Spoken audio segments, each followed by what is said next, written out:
Hello, welcome to Getting Started With, where our job is to make your job easier. On this episode, we're getting started with the 3 lines model.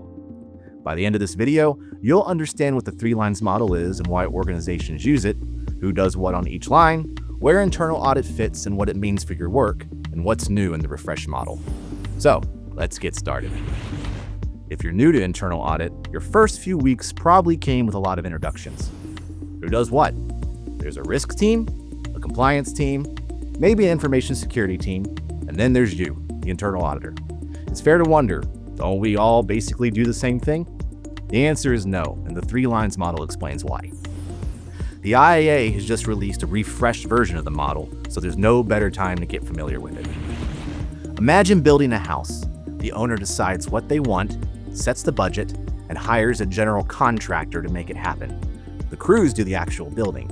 They pour the foundation, frame the walls, and run the wiring, and they check their own work as they go. A safety officer supports the crews, watches for hazards, and makes sure the work follows the building code. And then there's one more person. The owner hires an independent inspector who doesn't work for the contractor. The inspector answers directly to the owner, and their job is to step back and look at how the whole build is coming together. Hold on to that picture, because you've just met the 3 lines model. So, what is the 3 lines model?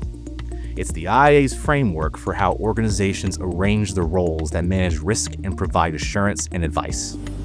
As the refreshed statement of position puts it, assurance and advice are provided throughout the organization to assess and enhance the organization's ability to achieve its objectives. The model groups those roles into 3 lines, all serving the board. In our house, the board is the owner. The board provides strategic direction and oversight, while senior management, our general contractor, designs the structures to achieve the organization's objectives. Before we walk the lines, here are 2 terms to learn, because every line provides one or both. Assurance is a statement intended to increase the level of stakeholders' confidence about an organization's governance, risk management, compliance, and control processes. In plain terms, assurance is an independent check that tells the board whether things are working, and it's the core product of your audit work. Advice is information provided to an organization's stakeholders without providing assurance or taking on management responsibilities. In plain terms, advice means offering helpful insights without making management's decisions for them. Now let's meet the 3 lines. The first line is management, the people doing the work. In our house, that's the building crews. The first line owns and manages the risks day to day. It designs and operates processes and controls. Think of an accounts payable team that processes invoices and also runs the checks that catch duplicate payments. The first line is close to the action, first to spot a problem and responsible for fixing it.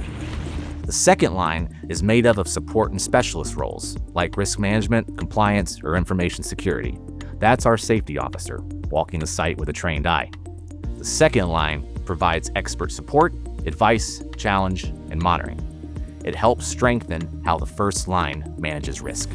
Second line roles are still part of management, but they often have some separation from day-to-day operations, which lets them challenge the first line when needed. And the third line is internal audit. That's you. In our house, you're the independent inspector who answers straight to the owner. The third line provides independent and objective assurance and advice. It reports functionally to the board, not to the managers whose work it reviews. That reporting line is what makes your assurance credible. The inspector's report means something precisely because the contractor can't edit it. Here's something to watch out for. Independence is not isolation. Some new auditors think being independent means keeping everyone at arm's length. Not true. The refresh model is clear that preserving independence also requires transparency and constructive engagement across roles. So talk to the first and second lines. Understand their work. A good inspector walks the site and talks to the crews. They don't just pick up a hammer. Now, let's put our house next to the official 3 lines model. The owner is the board. The general contractor is senior management. The crews are the first line.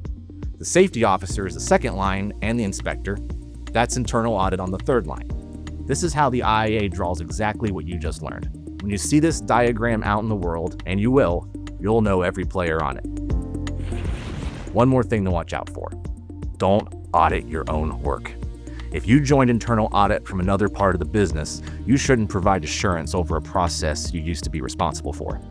Assurance is incredible if the reviewer designed or operated the process or is evaluating their own past decisions. The updated model notes that a period of at least 12 months between responsibility for a process and providing assurance over it is typically sufficient to safeguard your objectivity. If an engagement touches your old job, raise it with your supervisor early. So, what's new in the refresh model? If you've seen the earlier version, 3 changes stand out. First, assurance and advice are distinct but complementary. The update treats advice as real value in its own right, delivered across all 3 lines, not just as a side dish to assurance. Second, independence requires engagement, not isolation. Different roles carry different degrees of independence, and preserving it means fostering transparency and coordination, not building walls. And third, internal audit is the integrator of assurance. Because your function reports to the board and sees the whole organization, it's uniquely positioned to connect the assurance work happening across all the lines into one coherent picture for the board. That integrator role connects directly to the global internal audit standards. Standard 9.5, Coordination and Reliance, requires the Chief Audit Executive to coordinate with other assurance providers and consider relying on their work. Why does that matter to you? Because coordination reduces duplicated effort and assurance fatigue for the business, and it means the second line's monitoring can sometimes support your engagement once its quality has been evaluated. Just remember, even when internal audit relies on someone else's work, it stays responsible for its own conclusions.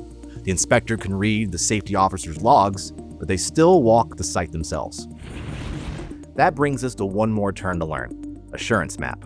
An assurance map is a high-level document that identifies the holistic risk coverage across the organization by a range of assurance providers. It helps to identify gaps in and duplication of assurance coverage.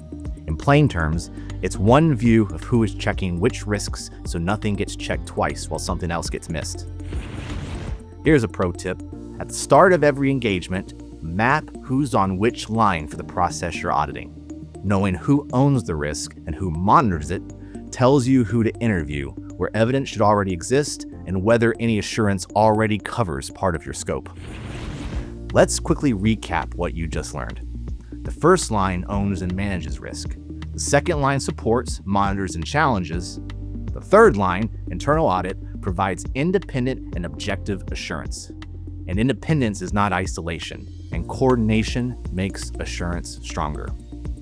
Learn where you fit, and you'll understand not just what you do, but why it matters to the board. And here's a useful tool. You can download the IIA Statement of Position on the 3 lines model at the IIA.org. It's free, and it's the source for everything in this episode. We've put the link below. Thanks for watching Getting Started With, the 3 lines model.